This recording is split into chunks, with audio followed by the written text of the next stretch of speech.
बिस्मिल्लाहिर्रहमानिर्रहीम। अस्सलामुअलैकुम स्टूडेंट्स, उम्मीद है आप सब खैरियत से होंगे। आज के लेक्चर में हम स्टार्ट करेंगे question number 2 exercise 3.1। Okay, question number 2 start करने से पहले याद रखिए कि ये क्वेश्चन भी एवरेज रेट ऑफ चेंज से रिलेटेड है, ठीक है, जो कि हम लास्ट लेक्चर में लेक्चर नंबर 1 में डिस्कस कर आए हैं। अगर आप वो लेक्चर देख कर आ रहे हैं तो इंशाल्लाह ताला आपको बहुत आसानी होगी ये क्वेश्चन समझने में। और अगर वो लेक्चर आपने नहीं देखा तो पहले आप डेरिवेशन देख लीजिए एवरेज रेट ऑफ चेंज की, ताकि आपको प्रॉब्लम सॉल्व करते वक्त कोई परेशानी ना हो। ठीक हो गया?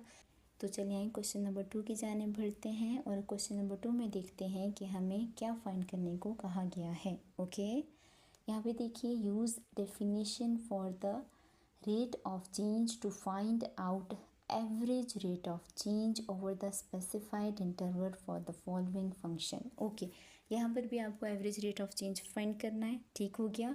और आपने इंटरवल को यूज़ करना है। ठीक, तो चलें चलते हैं पार्ट ए को डिस्कस करते हैं। यहाँ पे देखिए s इक्वल्स टू 2t-3, ये आपको फंक्शन दे दिया गया है। ओके, और इंटरवल है आपका t1 2 और t2 5। ठीक हो गया? तो सबसे पहले स्टेप में हम यहाँ पर फंक्शन लिख लेते हैं, जहाँ पर t हमें शो कर रहा है इंडिपेंडेंट वेरिएबल और s जो है वो है डिपेंडेंट वेरिएबल। ओके, अब आपको याद होना चाहिए कि जब हम एवरेज रेट ऑफ चेंज का क्वेश्चन सॉल्व करते हैं तो सेकंड स्टेप में हम डेल्टा टी ऐड कर लेते हैं। ऐसी बात है। तो यहाँ पर देखिए टी के साथ डेल्टा टी ऐड हो चुका है और आगे भी इक्वेशन में जहाँ जहाँ पर टी आएगा वहाँ पर डेल्टा टी ऐड हो जाएगा। तो यहाँ पर टी था, यहाँ पर t प्लस डेल्टा टी हो चुका है, बाकी -3 as it is. Okay, second step करने के बाद थर्ड स्टेप में हम एवरेज रेट ऑफ चेंज का फार्मूला लिख लेते हैं। उम्मीद है कि अब आपको याद हो चुका होगा। और फार्मूला है delta S by delta T. जो भी यहाँ पर वेरिएबल फंक्शन में दिए होंगे आपने यहाँ पर लिख लेने हैं। ठीक हो गया? Equals to F T plus delta T minus F of T divided by delta t.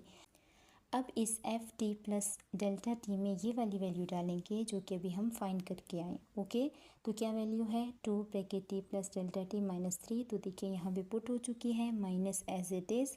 और एफ ऑफ टी में हम क्वेश्चन की इक्वेशन डाल देते हैं जो कि है 2t - 3। तो यहाँ पे पुट हो चुकी है और नीचे delta T as it is. अब हम क्या करते हैं, सिंपल ब्रैकेट ओपन कर लेते हैं। तो 2 को 2t से मल्टीप्लाई करेंगे तो 2t प्लस 2 डेल्टा टी -3 यहाँ पर आ जाएगा, माइनस प्लस माइनस हो जाएगा, 2t माइनस माइनस प्लस और यहाँ पर 3 और यहाँ पर आ गया है डेल्टा टी। अब देख लेते हैं कटिंग कहाँ पर हो रही है। तो ये 2t और ये 2t कटिंग हो गई और ये -3 और ये +3 कटिंग हो गई। तो इस तरह से हमारे पास 2 delta t by delta t आ चुका है। अब डेल्टा टी और डेल्टा टी की भी कटिंग हो चुकी है। तो इस तरह से हमारे पास एवरेज रेट ऑफ चेंज की वैल्यू आ गई है 2। ठीक है, अब यहाँ पर सवाल ये बनता है कि हमने तो इंटरवल को यूज़ ही नहीं किया।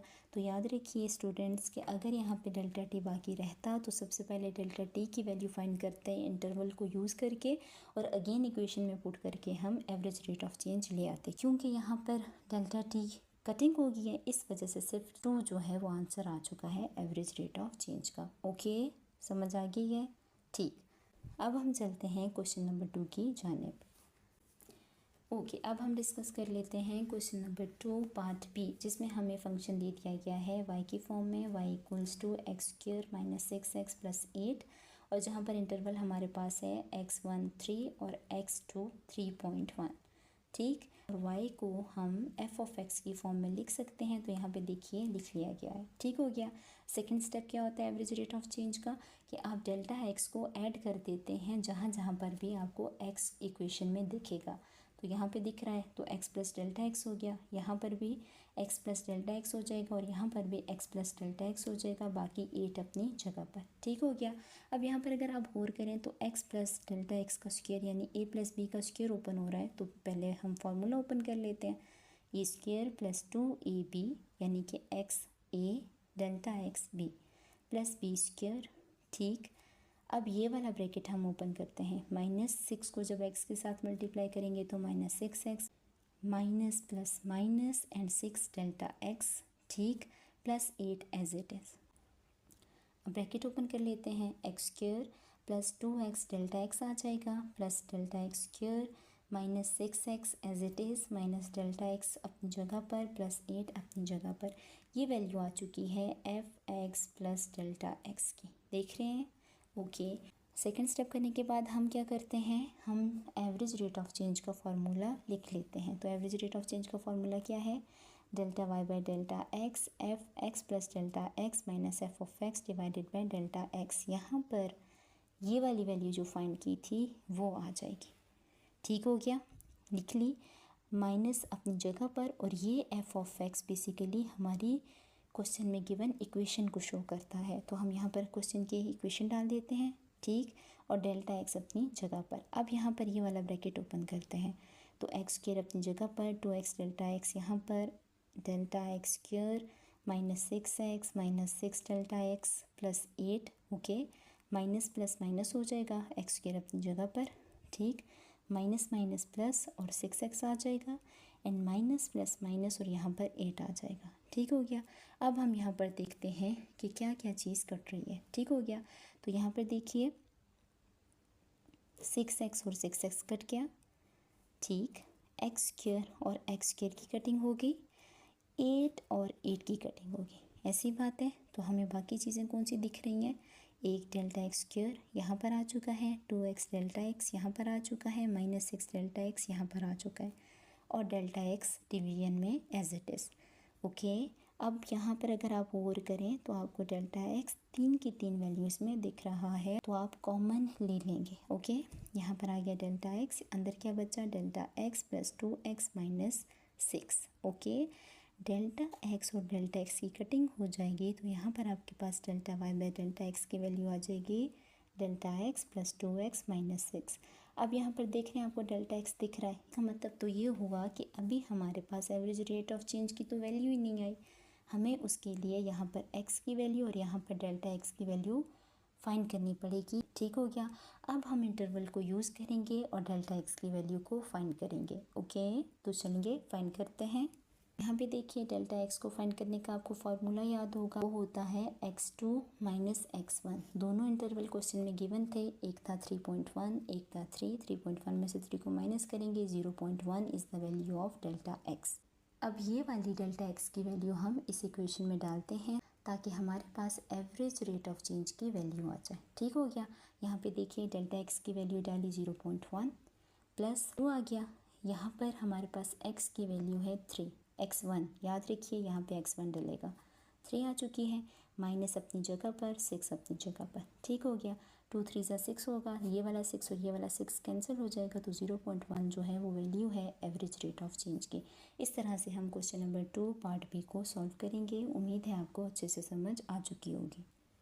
चलें, अब हम डिस्कस करते हैं क्वेश्चन नंबर 2 पार्ट सी, जिसमें बताया गया है फंक्शन कुछ इस तरह से a equals to pi are square from r equals to 2 and r equals to 2.1। याद रखिए ये इंटरवल दिया हुआ है जिसमें r1 की वैल्यू 2 है, r की वैल्यू 2.1 है। ठीक, सबसे पहले हम क्या करते हैं, सबसे पहले हम फंक्शन को लिख लेते हैं, जहाँ पर r हमारे पास इंडिपेंडेंट वेरिएबल है और a हमारे पास डिपेंडेंट वेरिएबल है। ओके, अब हम सेकंड स्टेप में क्या करते थे, एवरेज रेट के r में डेल्टा r को ऐड करते हैं जहाँ जहाँ पर भी इक्वेशन में हमें दिख रहा है। ठीक है, तो यहाँ पर r प्लस डेल्टा r हो चुका, पाई एज इट इज़, r में अगेन डेल्टा r को ऐड करेंगे और ये वाला स्क्वायर ऊपर आ जाएगा।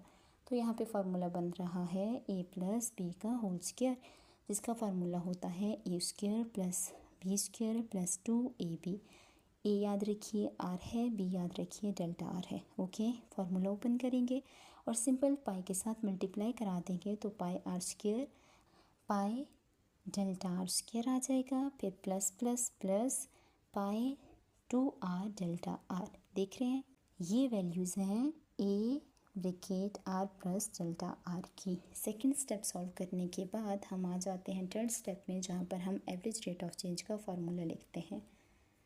तो क्या फार्मूला है, delta a by delta r equals to f bracket r plus delta r minus f r by delta r। Okay, simple formula में हम वैल्यूज पुट करते हैं जो कि अभी हम फाइंड कर आए हैं। ठीक है, तो यहाँ पर f r plus delta r की वैल्यूज़ क्या थी, pi are square plus pi delta r square plus 2 pi r delta r और माइनस एफ ऑफ आर में यहाँ पर हम क्वेश्चन की इक्वेशन पुट करेंगे जो कि थी पाई आर स्क्वायर। ठीक, अब यहाँ पर देखते हैं कि कौन कौन सी वैल्यूज़ कैंसिल हो रही हैं। तो यहाँ पर minus pi are square cancel हो रहा है, ठीक हो गया। और बाकी की दोनों वैल्यूज़ एज इट इज़ आ चुकी हैं डिवाइडेड बाय डेल्टा आर के साथ। ओके, यहाँ पर देखिए डेल्टा आर दिख रहा है, यहाँ पर भी डेल्टा आर है, तो डेल्टा आर कॉमन ले लेते हैं। यहाँ पर बचेगा pi delta R plus 2 pi R. Okay, यहाँ पर delta R and delta R cancel हो जाएगा, तो वैल्यूज़ आ जाएंगी pi delta R plus 2 pi R हमारे पास एवरेज रेट ऑफ चेंज की। तो यहाँ पर मज़ीद वैल्यूज़ डलेंगी किसकी, डेल्टा आर की और आर की, ऐसी बात है। तो सबसे पहले हम डेल्टा आर की वैल्यू फाइंड करते हैं। उसके लिए फार्मूला क्या होता है, R2 माइनस R1। ठीक, R2 की वैल्यू आपके पास क्वेश्चन के स्टार्ट में गिवन थी जो कि थी 2.1 और R1 की वैल्यू थी 2। दोनों को माइनस करेंगे, डेल्टा आर की वैल्यू आ जाएगी 0.1। ओके, अभी 0.1 को हम अपनी इक्वेशन में डालते हैं इस वाली में, ठीक हो गया। तो यहाँ पर पाई आ जाएगा, डेल्टा आर की वैल्यू भी फाइंड की है 0.1 प्लस 2 पाई और आर की वैल्यू है, R1 की वैल्यू है 2। ठीक, इसको सॉल्व करेंगे तो वैल्यू आ जाएगी 0.3142 और इसको सॉल्व करेंगे तो वैल्यू आ जाएगी 4 पाई। 4 पाई की वैल्यू होती है 12.57। दोनों को ऐड करेंगे तो इस तरह से हमारे पास एवरेज रेट ऑफ चेंज की वैल्यू आ जाएगी 12.8842। तो इस तरह से हम क्वेश्चन नंबर 2 पार्ट सी को सॉल्व करेंगे। उम्मीद है आपको अच्छे से समझ आ चुकी होगी। ठीक है, ओके, अब डिस्कस कर लेते हैं हम क्वेश्चन नंबर 2 पार्ट डी, जिसमें हमें फंक्शन दिया गया है h equals to √t minus 9 और इंटरवल है t1 equals to 9 and t2 equals to 16। Function को पहले लिख लेते हैं, h of t equals to √t minus 9। ठीक है, फंक्शन लिखने के बाद हम यहाँ पर डेल्टा टी को ऐड करते हैं, ऐसी बात है। तो यहाँ पर आ गया t प्लस डेल्टा टी, यहाँ पर भी t के साथ डेल्टा टी ऐड हो चुका है -9 as it is. Delta T दोनों तरफ ऐड करने के बाद हम चले जाते हैं अपने एवरेज रेट के फार्मूला पर, जो कि है delta H by delta T equals to F of T plus delta T minus F of T divided by delta T. Okay, यहाँ पर जो वैल्यू आपने अभी फाइंड की है उसको लिख लेंगे, ठीक, माइनस एज इट इज़। और एफ ऑफ टी में आप क्वेश्चन की इक्वेशन को पुट करेंगे और डेल्टा टी अपनी जगह पर आ जाएगा। सिंपल, आप अपने ब्रैकेट को ओपन करेंगे तो यहाँ पे -√t आ जाएगा, माइनस माइनस प्लस 9 हो जाएगा और ये दोनों वैल्यूज़ एज इट इज़। ठीक, डेल्टा टी अपनी जगह पर। अब यहाँ पर ये 9 और ये 9 कटिंग हो रही है, तो आपके पास वैल्यूज़ रह गई हैं √t plus delta T minus √t by delta T. ठीक, यहाँ पर अब आप क्या फाइंड करेंगे, सिर्फ डेल्टा टी की वैल्यू और टी की वैल्यू पुट करेंगे तो आपके पास एवरेज रेट ऑफ चेंज की वैल्यू आ जाएगी। ठीक हो गया। अब यहाँ पे डेल्टा टी कैसे फाइंड करेंगे, t2 माइनस t1 यानी इंटरवल को यूज़ करेंगे। तो 16 माइनस 9 डेल्टा टी की वैल्यू आ चुकी है 7। अब क्या करते हैं, अपनी इक्वेशन में पुट करते हैं वैल्यूज़। तो जहाँ पर t था वहाँ पर t1 की वैल्यू डालिए जो कि 9 है, और जहाँ पर डेल्टा t है वहाँ पर 7 डालिए जो कि अभी हम फाइंड करके आए हैं। अगेन माइनस अपनी जगह पर, यहाँ पर t में 9 पुट हो जाएगा और नीचे डेल्टा t में 7 पुट हो जाएगा। तो 9 प्लस 7 16, माइनस 9 का रूट लेंगे तो 3 आ जाएगा, बाय 7 16 का रूट लें अगेन 4 आ जाता है, -3 अपनी जगह पे, बाय 7 4 में से 3 को सब्ट्रैक्ट करें 1/7। इस तरह से हमारे पास एवरेज रेट ऑफ चेंज की वैल्यू आ चुकी है 0.14। तो यहाँ पर हमारे पास क्वेश्चन नंबर 2 कंप्लीट हो चुका है एक्सरसाइज 3.1 का। उम्मीद है कि आपको अच्छे से समझ आ चुकी होगी, लेकिन अगर कोई कन्फ्यूजन बाकी है तो आप मुझसे कमेंट सेक्शन में पूछ सकते हैं। ओके।